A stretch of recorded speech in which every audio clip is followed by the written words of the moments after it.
Chapter 10. Bereaved. It was about 10 months since we had last seen him, but that time had sufficed to make an alteration of years in his appearance. He had grown thinner. Something of gloom and anxiety had taken the place of that cordial serenity which used to characterize his features.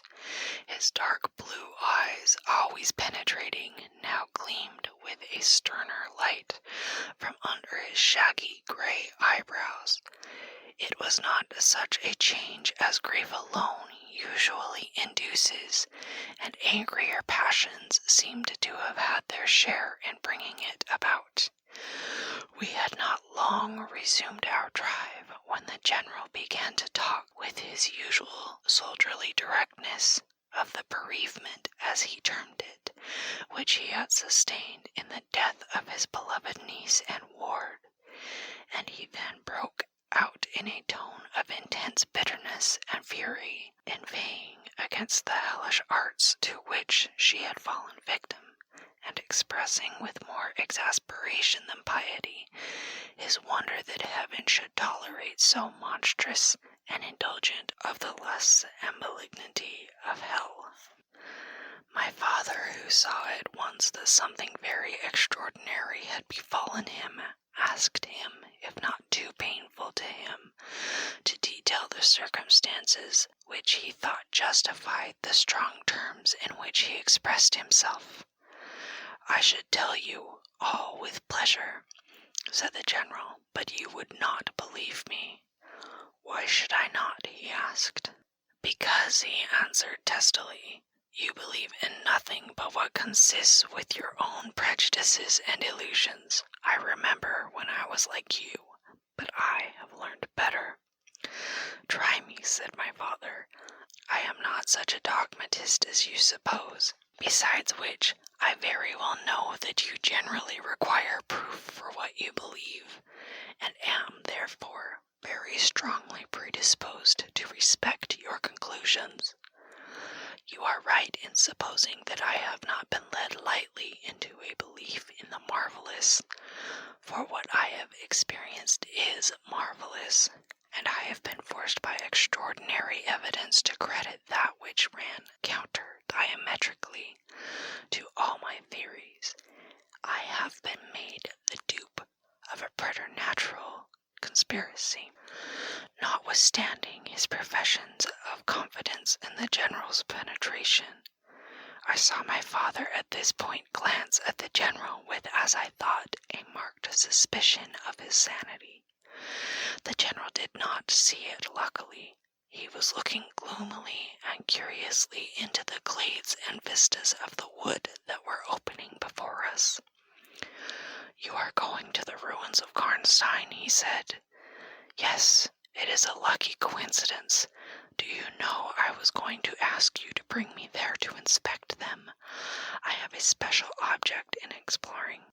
There is a ruined chapel, ain't there, with a great many tombs of that extinct family." "So there are. Highly interesting," said my father. "I hope you are thinking of claiming the title and estates." My father said this gaily, but the general did not recollect the laugh, or even the smile, which courtesy exacts for a friend's joke. On the contrary, he looked grave and even fierce, ruminating on a matter that stirred his anger and horror. "Something very difficult," he said gruffly. "I mean to unearth some of those fine people. I hope by God's blessing to accomplish a pious sacrilege here, which will relieve our earth of certain monsters, and enable honest people to sleep in their beds without being assailed by murderers. I have strange things to tell you, my dear friend, such as I myself would have scouted as incredible a few months since." My father looked at him again, but this time not with a glance of suspicion, with an eye rather of keen intelligence and alarm. "The house of Karnstein," he said, "has been long extinct, 100 years at least. My dear wife was maternally descended from the Karnsteins, but the name and title have long ceased to exist. The castle is a ruin. The very village is deserted. It is 50 years since the smoke of a chimney was seen there, not a roof left. Quite true. I have heard a great deal about that since I last saw you, a great deal that will astonish you. But I had better relate everything in the order in which it occurred, said the general. You saw my dear ward, my child, I may call her. No creature could have been more beautiful, and only 3 months ago, none more blooming. Yes, poor thing. When I saw her last, she certainly was quite lovely, said my father. I was grieved and shocked more than I can tell you, my dear friend. I knew what a blow it was to you. He took the general's hand, and they exchanged a kind pressure. Tears gathered in the old soldier's eyes. He did not seek to conceal them. He said, We have been very old friends. I knew you would feel for me, childless as I am. She had become an object of very near interest to me, and repaid my care by an affection that cheered my home and made my life happy.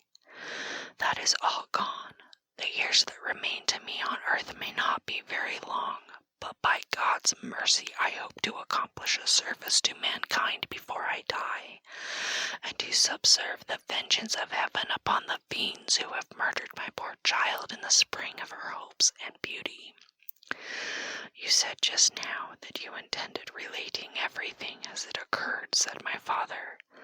Pray do. I assure you that it is not mere curiosity that prompts me. By this time we had reached the point at which the Drunstall road, by which the general had come, diverges from the road which we were traveling to Karnstein. How far is it to the ruins? Inquired the general, looking anxiously forward. About half a league, answered my father. Pray let us hear the story. You were so good as to promise. That concludes today's episode of Whispered Horror. Tune in next time to continue listening to Carmilla by Joseph Sheridan LeFanu. Thank you so much for listening, and remember, it's okay to be afraid.